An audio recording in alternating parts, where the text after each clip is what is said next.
The house was finally quiet. I stood at the kitchen sink, wiping the last plate dry.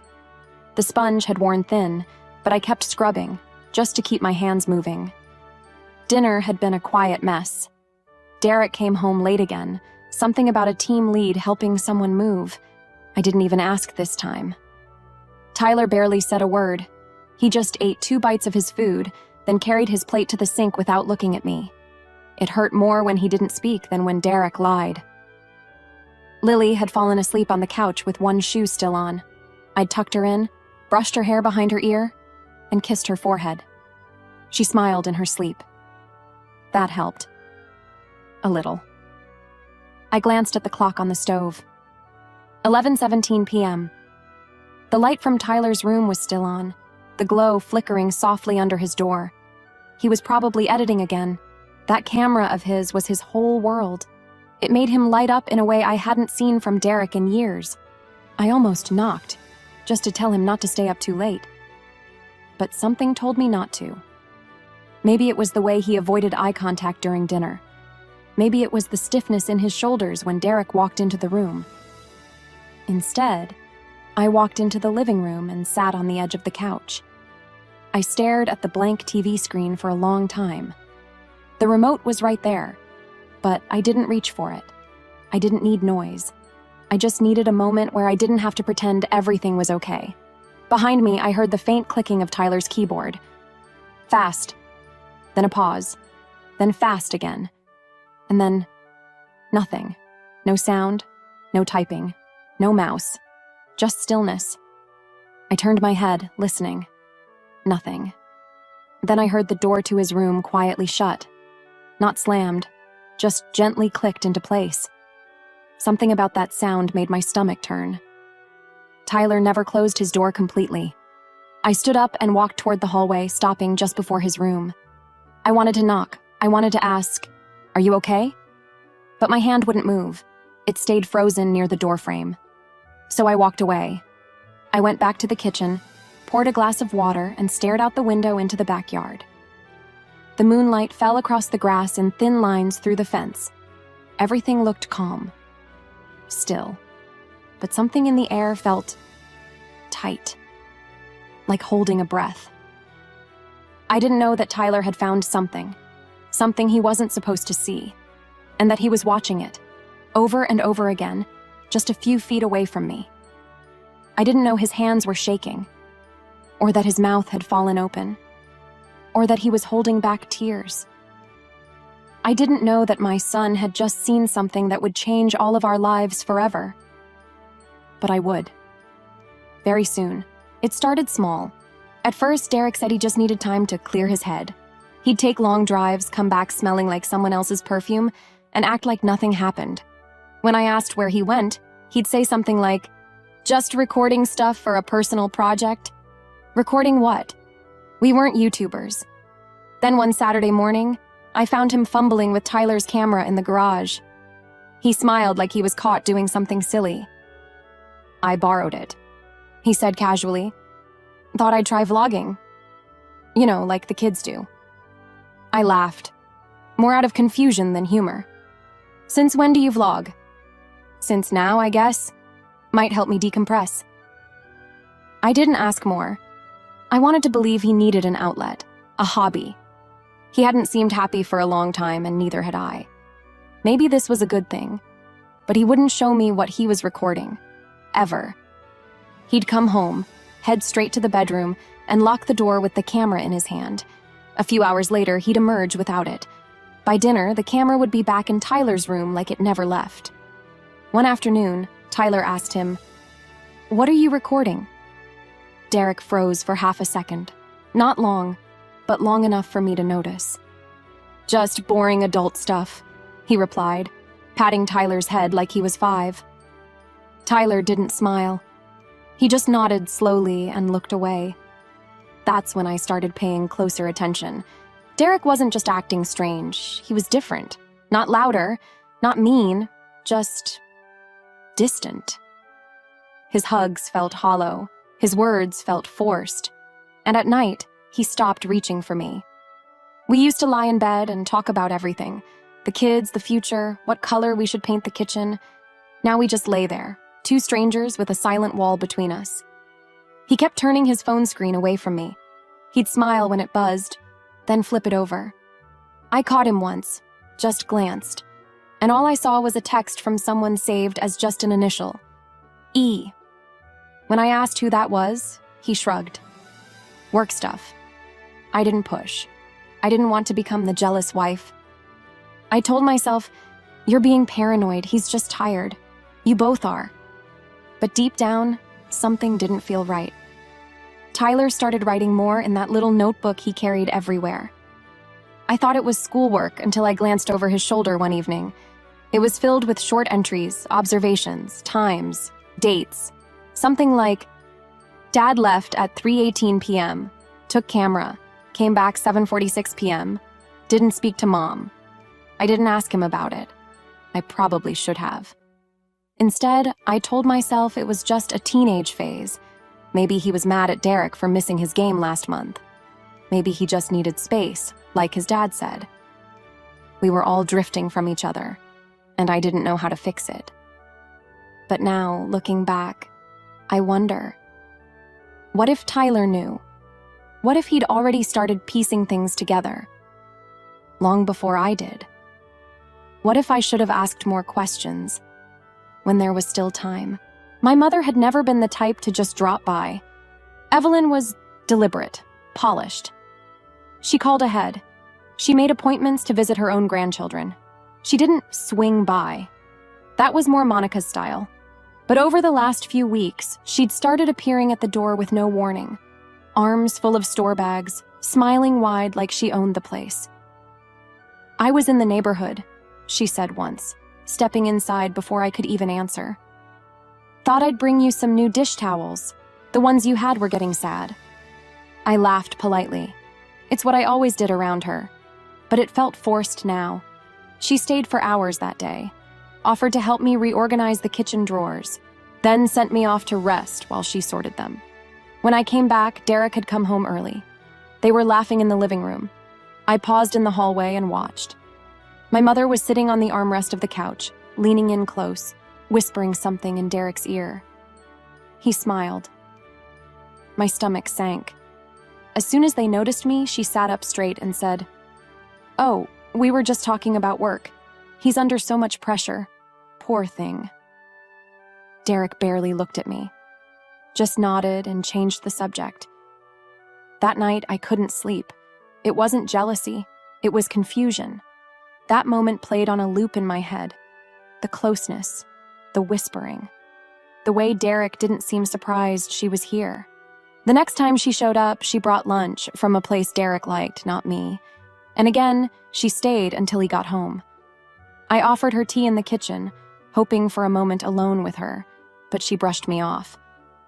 "I'll wait in the living room. Derek said he'll be home any minute." She called him Derek, not your husband or my son-in-law, just his name, like they were old friends. It made my skin itch. When I told Monica about it the next day, she didn't even try to soften her tone. "Claire, I don't like it. Something's weird with Mom. She's been acting off." "Off how?" I asked, though I already knew. "She's too interested in your husband. And don't give me that look. You've noticed it too." I nodded. I didn't want to, but I did. Later that week, I came home from grocery shopping to find them alone again. Evelyn was in the kitchen, leaning against the counter. Derek stood just a few feet from her. They weren't touching, but the air between them felt thick. As soon as they saw me, she clapped her hands. "Claire, we were just talking about your spice rack. You really should reorganize it." Then she laughed.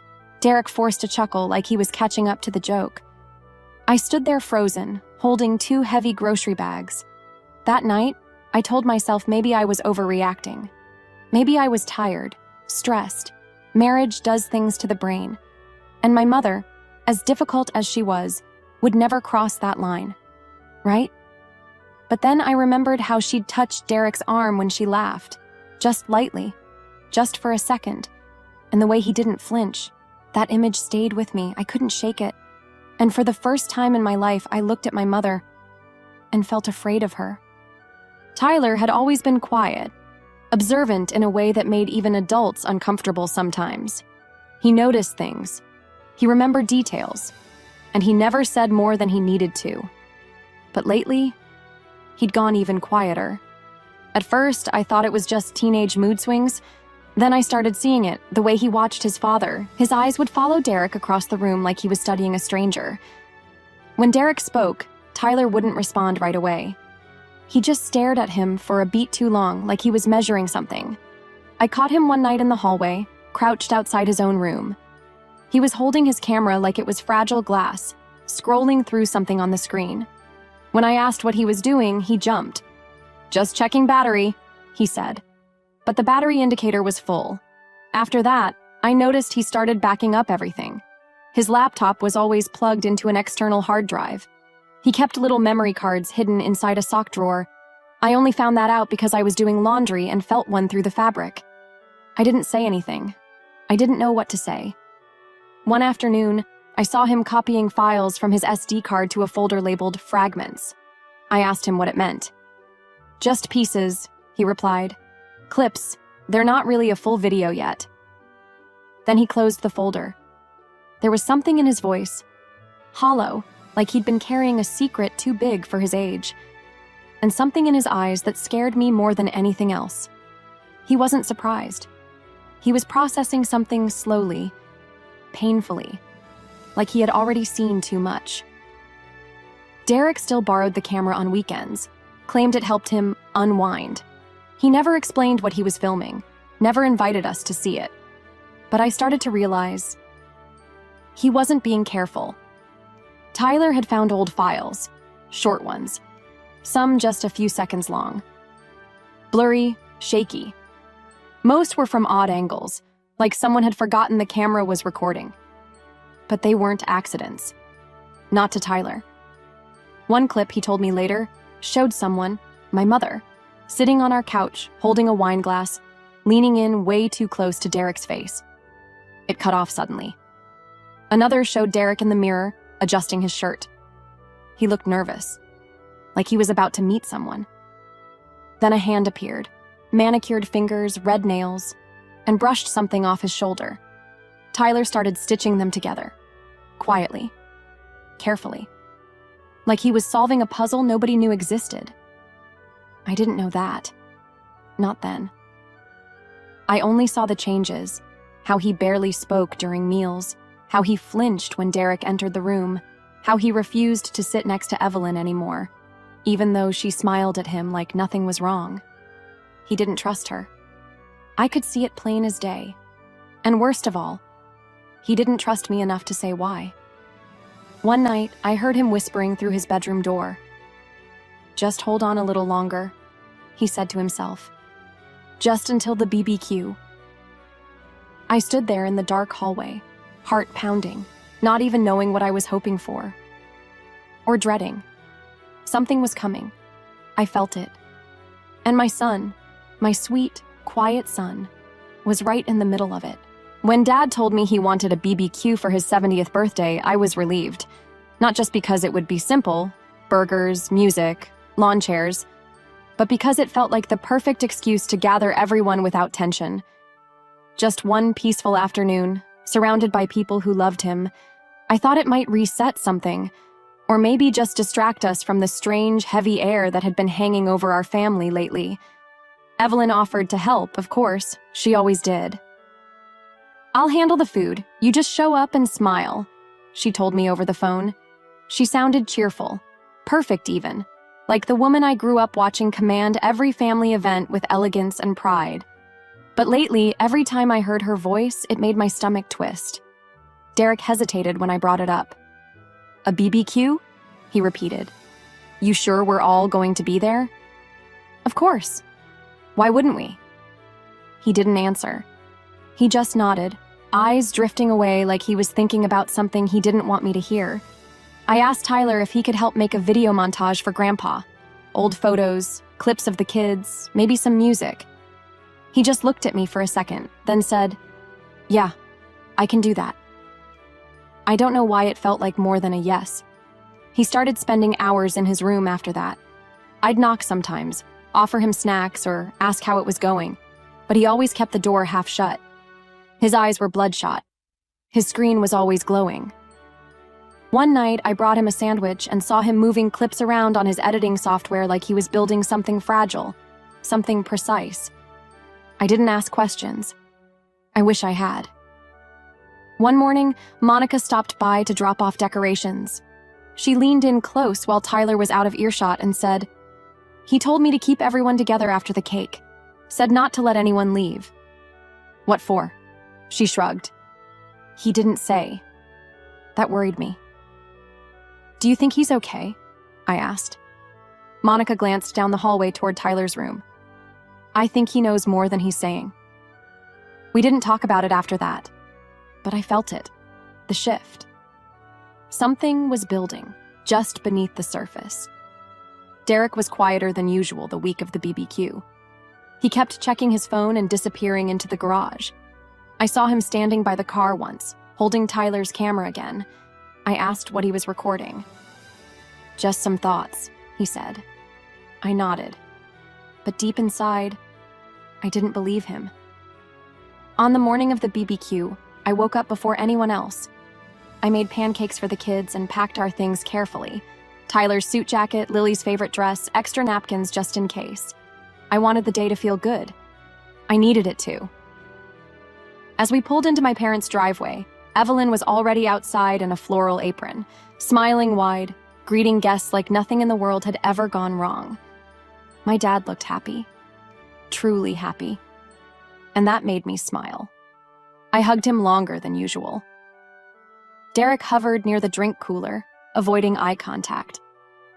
Evelyn kept fluttering around, complimenting everyone, laughing too hard. And Tyler? He sat quietly with his laptop open, eyes scanning files one last time. I watched him carefully. His face looked calm, too calm. Whatever he had planned was already in motion. I just didn't know what it was. Not yet. The sun had dipped low by the time we finished the last of the barbecue. Dad looked happy, the kind of happiness I hadn't seen in him in years. He wore the same blue button-up he always saved for special occasions, and there was barbecue sauce on his collar. He didn't care. He was laughing, surrounded by friends, grandkids, and his favorite songs playing softly in the background. I stood off to the side with a paper plate in my hand, half-eaten burger still on it. I was watching Tyler. He was moving with purpose. He waited until the plates were cleared and people were gathered near the backyard screen we'd set up, the one we always used for old family slideshows and birthday videos. He walked over, laptop in one hand, USB stick in the other. "I made something for Grandpa," he said, plugging it in without looking up. Everyone clapped lightly. My dad smiled wide and gave him a thumbs up. The screen blinked. For a moment, it was just black. Then came the soft piano music. Tyler had chosen a familiar melody we always used for family montages.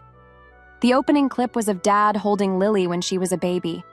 Then came old photos, videos of birthday parties, trips to the lake, blurry childhood clips that made everyone laugh and tear up at the same time. It was sweet, beautiful, really. People leaned in. Evelyn dabbed at her eyes. Then the tone shifted. The music stopped. The screen flickered. Suddenly, there was no more soft lighting or smiling faces. The next clip was raw, shaky footage of someone walking into our living room. I immediately recognized the camera angle. It was Derek's. I glanced at him. He was frozen. The footage continued. It showed my mother, Evelyn, sitting on our couch, swirling a wine glass in her hand. She looked up at the camera and smiled, then leaned towards someone just off screen. Another clip, in our kitchen. Derek standing there, Evelyn behind him whispering something into his ear. The room had gone silent. My heart started pounding. I looked at Monica. Her hand was over her mouth. On the screen, another video. This time, Derek's voice, soft, laughing. Evelyn touched his chest. He didn't move away. The final clip played. It was dark, but clear enough. In our kitchen, my kitchen, Evelyn, Derek, and something I can't unsee. Gasps echoed. The silence that followed was heavier than anything I've ever felt. No one moved. No one spoke. My dad stood near the screen, squinting, frozen in place. I couldn't breathe. I couldn't blink. Tyler closed the laptop slowly and stood up. His face was expressionless. Derek opened his mouth as if to say something. Evelyn didn't even look up. And I just stood there, surrounded by my entire family, unable to move, unable to speak. Everything around me shattered. The video ended. The screen went black. No one clapped. No one even breathed. For a few seconds, all I could hear was the distant buzz of a cicada and the soft creak of the projector cooling down. Then, my father stepped forward. He looked confused at first, blinking slowly like he hadn't understood what he'd just seen. Then his face changed. His eyes clouded. His mouth trembled. He turned to Evelyn. "With my daughter's husband?" he asked, barely above a whisper. She didn't answer. He looked at her like he didn't recognize her, like she wasn't the woman he'd shared a house and a life with for over 40 years. "Tell me it's not true," he said again. Still, she stayed quiet. Then his knees buckled. "Dad!" I rushed forward just in time to catch his arm before he collapsed. Monica dropped her drink and ran to the other side, helping me guide him into a chair. "Call someone," she snapped. "Now!" I fumbled for my phone, hands shaking, barely able to unlock it. Behind me, I could hear Derek breathing, just standing there, not saying a word. Tyler had already pulled out his phone and dialed. Calm, focused. But his eyes were filled with something I couldn't describe. Not pride, not anger, just pain. The silence was heavy, like the whole world was holding its breath. Then Richard, my father, broke it. His voice was hoarse. "You brought him into this family, into my house, into my daughter's life." Evelyn still hadn't moved. I turned to her. "Say something," I said. "Say anything." She opened her mouth, but no words came. Just a faint shake of her head, like none of it mattered, like it was already too far gone to explain. Then Derek stepped forward. "Claire, No!" I cut him off. My voice came out stronger than I expected. "Don't." I reached into my purse. I had packed it days ago. I didn't know if I'd have the courage to use it, but I brought it anyway. I pulled out the folder, the one with the signed divorce papers inside. He saw them and froze.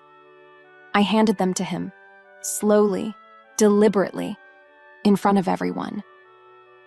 "I want you gone," I said. "Now." He looked around as if searching for someone to back him up. No one did.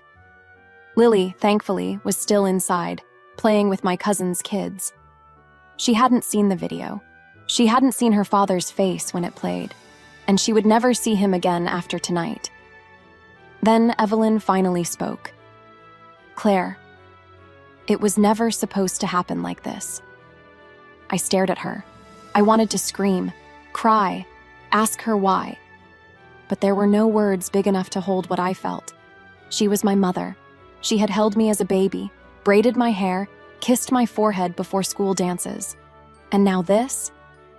"You can leave too," I said. She blinked. "Claire, you're not welcome here anymore." She looked around. No one came to her side, not even Monica. Derek still hadn't moved. I could see the panic building in his eyes now. It was real, raw. But it came too late. The ambulance lights flashed red and white across the yard as the medics rushed toward my father. He was sitting upright now, breathing slowly, his eyes on Evelyn the entire time. As they loaded him into the back, Monica climbed in beside him. She didn't say goodbye to our mother. I stood there, holding Lily's sweater, watching Derek walk away, papers in hand, shoulders hunched, no longer the man I once knew. And Evelyn? She didn't walk. She just stood still in the middle of the yard, arms crossed, looking out at the family she had torn apart.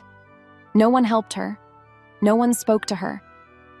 She was completely, utterly alone. And I didn't feel sorry for her. Not even a little.